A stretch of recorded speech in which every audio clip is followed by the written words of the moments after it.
You mean it, yeah? The troublemaker. Oh, that's me, yeah. Oh, that's me. That's me, yeah. Oh, look at my hair. Okay, anytime, Rick.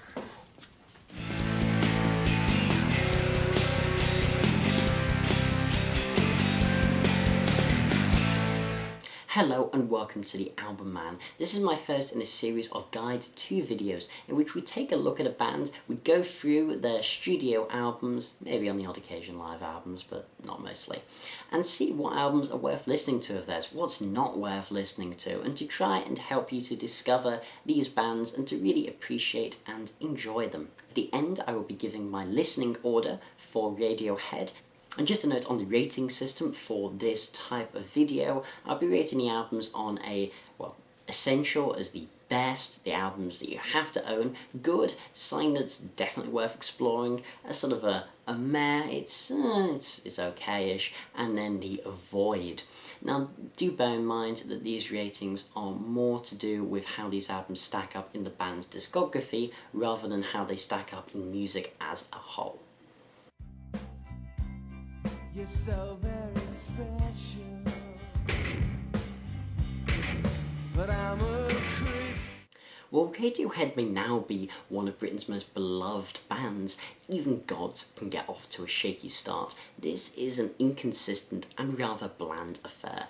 Pablo Honey really fails to do much to shake up the 90s old rock and grunge climate at the time. It's a rather formulaic album, staying firmly within the boundaries of the era it was released. Now, there are flashes of brilliance, moments that foreshadow the greatness to come, and Johnny's guitar work is visceral, raw and aggressive on songs like How You and Ripcord, adding a much needed kick to what are otherwise fairly by-the-number tunes. And Tom's powerful voice, one not as well utilised as on subsequent efforts, still shines through with the hit single Creep, which is a song I'm sure everybody listening to this knows, being an exemplary example of his range. Now sure, it's ridiculously overplayed, but its beautiful guitar melodies and heavenly falsetto vocals still give it tremendous power. But the filler really just overwhelms in places, with Stop Whispering being one of the dullest, most meandering tracks of the band's career, and the second half of the album really just falls off of a cliff, certainly after Ripcord. It's not a bad start to the band, but it's not exactly representative. I would say with Pablo Honey, this is a firm avoid. For hardcore Radiohead fans, sure, it's worth a listen. It has a couple of singles which might make it worth £1 or £2 if you happen to see it cheap, but don't start here. Are you scared that you are going to be performing Creep for the rest of your life? Not really, because when you write a song, when you play a song that's successful, in some ways it's not your song anymore, and it means, and you know, I really don't feel bad about playing it. You know, never get bored of it apart from anything. There's a lot of room to improvise in it.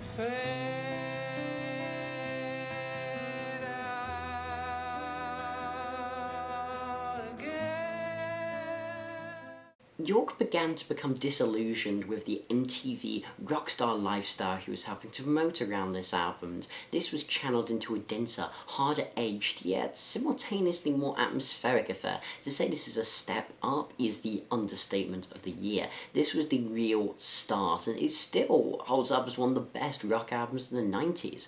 Radiohead really began to develop their sound here, and a crucial member, quote-unquote, came to the fold, the producer Nigel Godrich. Now, he was simply an audio engineer on this album, but would become a huge contributor to Radiohead's sound. He was to Radiohead as George Martin was to the Beatles, making the studio another tool in the band's repertoire.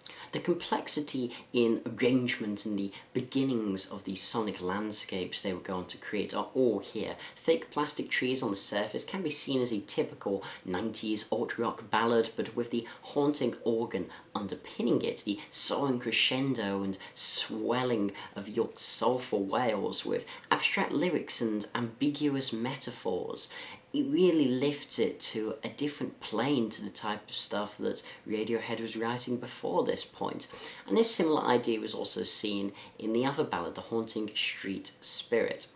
While this album doesn't overall stray too far from the rock roots of the previous album, in many regards with the clattering chords of Just, which is Tom and Johnny's contest to cram as many chords as they can, well, into a song as possible, and it certainly works. And then the title track, the bends, of course, and certainly one not offering anything particularly innovative, simply more showcasing the mastery of aggressive guitar playing that Johnny Greenwood has. These heavier songs on the album still work because they're so lyrically interesting and astonishingly composed.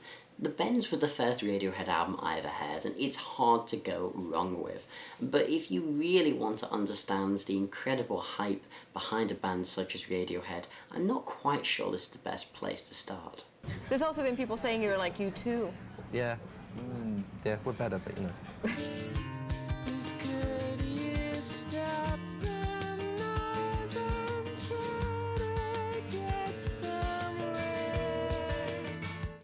This album was a seismic shift, not just for the band, but genuinely for music as a whole.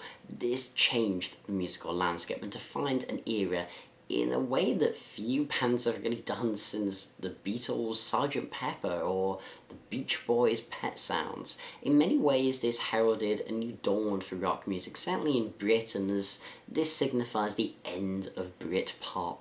And the potency not only derives from its musical innovation, but its prophetic lyrics that simultaneously cover York's increased anger and frustration in fame and touring, while also painting a semi-dystopian picture of the world to come in the 21st century, the technology age, the fear and paranoia from the isolation of subterranean homesick alien, which bears resemblance of title with Bob Dylan's game-changing song Subterranean Homesick Blues. And this song shows that, while more connected than ever before, that we also appear to be more socially distant and disconnected. The dystopian parable, fitter, happier of society's tendency to crush the individual in the name of conformity, a song that is little more than a computerized program speaking that, well, we are fitter, happier, more productive, that at the end of the day we are still a pig in a cage on antibiotics. Musically, the album's even more impressive. Godric's production skills feel immensely valuable here. The entire atmosphere and expansive guitar sound, the rich texture and body of the album, its terrifying yet beautiful nature, which is perfectly illustrated by Paranoid Android, one of the most important and progressive songs of the 90s. This is a masterpiece. Words cannot adequately describe the impact of this album, not just in the cultural zeitgeist, but in music as a whole. I could eulogize all day on this album and sing its praises, since it's almost peerless, beyond reproach, and a sheer masterpiece. The 90s Dark Side of the Moon, perhaps. And if you buy only one Radiohead album, make it this one. This album was voted the best album ever created. How do you react to that praise? Just like that.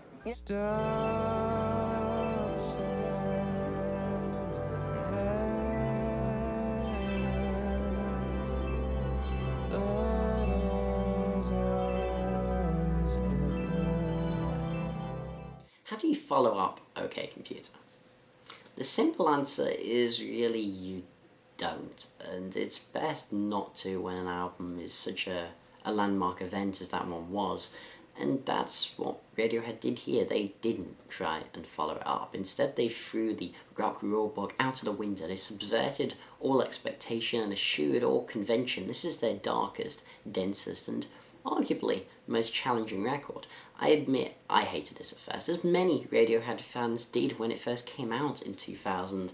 In fact, I estimate it took me roughly about 15 listens to actually enjoy it.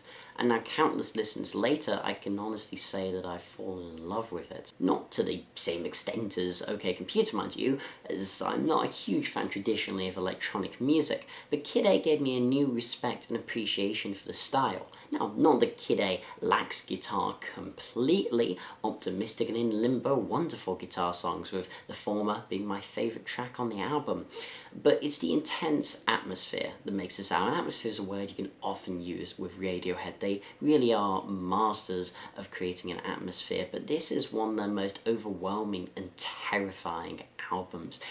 and how lyrics literally picked from a hat can be so powerful, I don't know, and how minimalist electronica dominated by rhythm, electronic beats, jazz influence and saxophones like a Miles Davis acid trip fused with Can's Tego Mego and garnished with Aphex Twins. I don't know how this album works, but dear God it does. This is essential Radiohead listening, but not an album I would recommend starting with. I mean, if you're already a fan of electronic music, then go right ahead, jump by all means into this one. But I really would leave this until you have a better understanding and appreciation of the band. Otherwise, you could find yourself reviling this album, when really, it can be so beautiful. One around, like there's 3 songs on Kid A with guitars on them.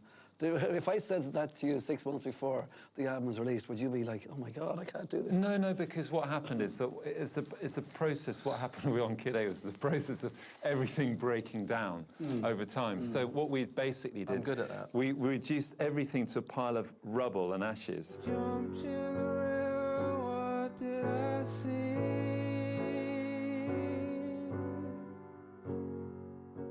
It would be very easy and totally inaccurate to characterise this record as nothing more than, oh, the leftovers of Kid A, the B-sides, the stuff that just wasn't quite good enough.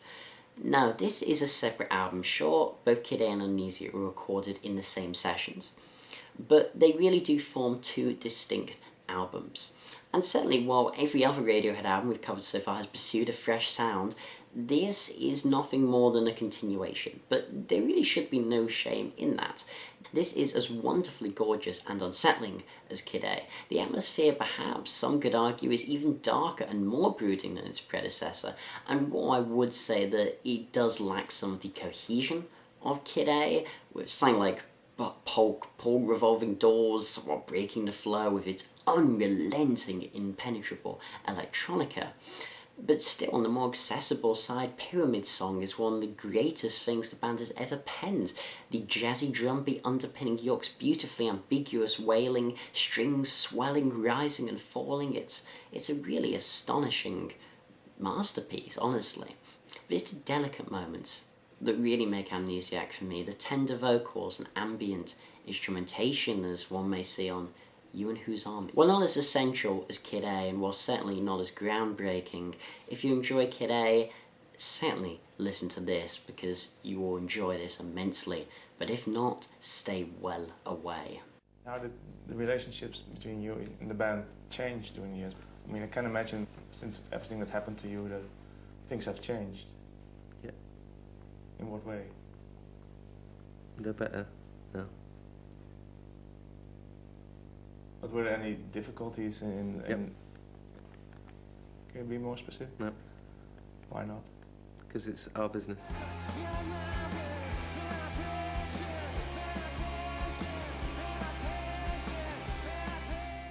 After redefining rock music, Radiohead stepped back down to earth and come back to their roots with this one. This is a fusion between their rock and electronic sides, and certainly arriving to mixed critical acclaim, and the reason for it, in my opinion, is that it lacks identity, which is surprising, because Radiohead with the Bends, OK Computer, Kid A, Amnesiac, they knew who they were, they knew what they wanted to be and what they wanted to achieve. Here, they seem lost, aimless, still brilliant, but unfocused.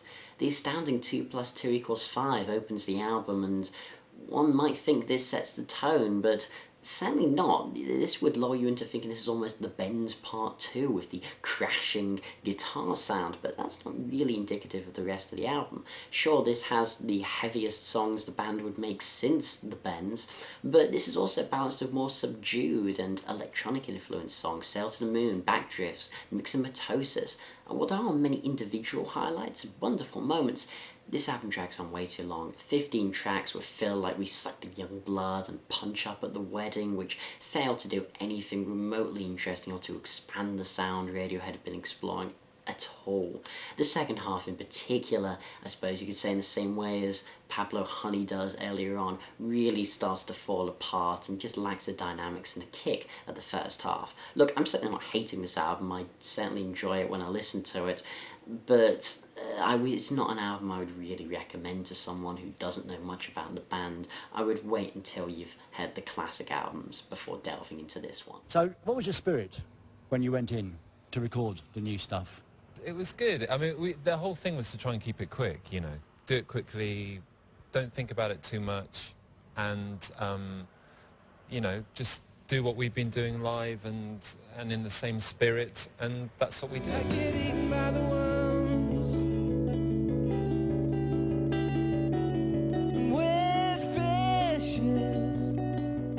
A long gestation period is usually not something that bodes well for an album. Constant tinkering and re-recording more often than not ends up as a total disaster, but I suppose Radiohead are known for being the exception to the rule on many occasions, and this album was certainly one in many regards, not only for the music that came out of it, but the business model. The pay-what-you-want model for the album was revolutionary at the time, allowing people to legally download this album for free. A band as big as Radiohead giving that album away for free, yet still, in the end, selling over 3 million copies. It was a very interesting move business-wise, but music-wise, this is the pinnacle, the peak, the epitome of Radiohead as a band. The greatest album of the decade, as far as I'm concerned, and one of my favourites of all time. This was the album we expected, I suppose, after OK Computer. Not to say that, well, this does have more of a conventional rock sound to it than G'day, Amnesiac.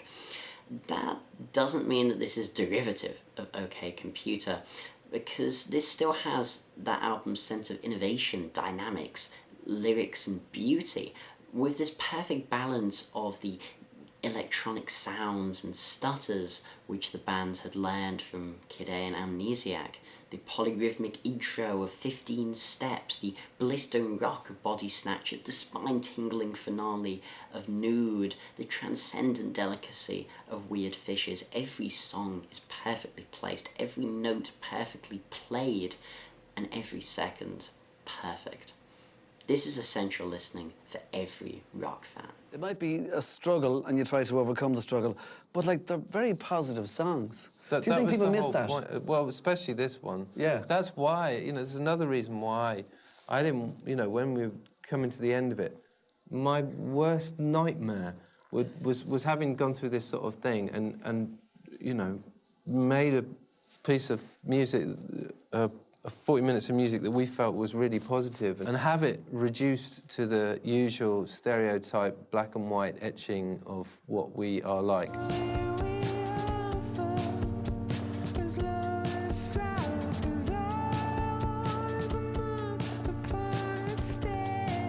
Since In Rainbows, Radiohead became more elusive, mysterious, and even more nonconformist, and even though that seems pretty impossible.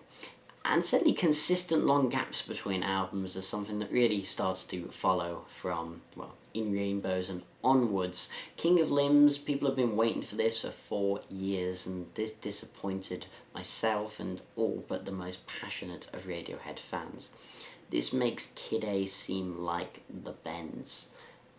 This is extremely impenetrable, dominated by York saying that rhythm is everything, that rhythm is the king of limbs. I've listened to this album countless times, and I do find it to be nothing but, well, pretentious polyrhythmic shite a lot of the time. Look, it's not bad, and that is a slight caricature of the album. Something like Codex is certainly beautiful, and little by little wouldn't have felt too out of place on Amnesiac, with Tom's falsetto soaring above, but this is an album of two halves, and I certainly don't like the style of the first one. The first half is the dense electronica, with the second half being more piano-driven and ballad-like. The first is such a tough listen, though, with Feral being the worst track of Radiohead's career. I hate that song so much. Well, this isn't a poor album, it's really just very average, but by Radiohead standards, this is a poor album. Not recommended. Almost every tune is like a collage, you know. Things we pre-recorded, each of us, and then were flying at each other.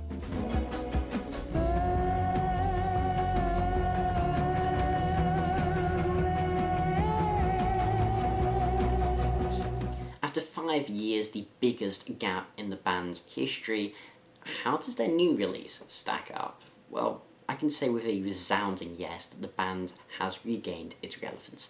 They are back at the top after the bland King of Limbs, A Moon-Shaped Pole channels the orchestration skills of Johnny Greenwood into a more natural sequel to In Rainbows.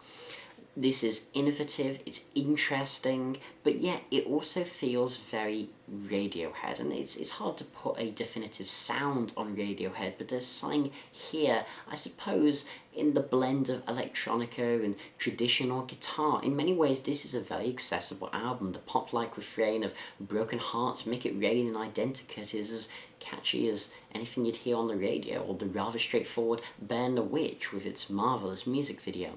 The album still, though, has a sense of depth that you would expect in a Radiohead release. Songs like The Ambience Daydreaming, which is an interesting exploration, and certainly by the video, of what's something that a lot of this album is about, which is Tom York's divorce. And lyrically, this is a heartfelt and often very fragile, tender album, and this can be particularly seen in Deck's Dark, or the highly anticipated True Love Waits, which was first seen on the I Might Be Wrong live EP. And songs like that embody that feeling, that vibe. It's certainly a diverse and, again, atmospheric affair. The orchestrated sound really suits Radiohead's style and certainly accentuates Tom's still superb vocal range. This is a highly impressive album. So then, in conclusion, my listening order for Radiohead would go as follows. I believe that OK Computer is the first album that you should check out. This really gives a flavour of Radiohead as a whole. This is their most famous album, the most critically acclaimed, certainly one of their best. And if you enjoyed that album, I would certainly move on to its pseudo-companion In Rainbows, released 10 years later, and some say forming part of one album, but look into 0101, I believe fans call it, if you're interested in that. But regardless, certainly another more straightforward rock album, wonderfully beautiful. After you've acquainted yourself with those albums, I think you've got to go Kid A. Kid A is a hard album, it's a tough one. Give this time, give this a place, listen to it in headphones, in the dark preferably, and just be immersed in this album. But when you go after that, it really depends on what aspects you really loved. If you adored OK Computer and liked more of the heavier songs on that, I'd go back to the Bends. I think you'd enjoy that more. Or if you liked the atmosphere of In Rainbows, Moon-Shaped Pole is probably going to be more your jam. If you loved Kid A, well, Amnesiac's the obvious choice for you. And after you've explored those albums, then move on to something like Hail to the Thief, and eventually Pablo Honey, King of Limbs, if you really find yourself falling in love with the band. This has been TheAIbumMan. Thank you for watching my guide to Radiohead, and as usual, long live rock and roll.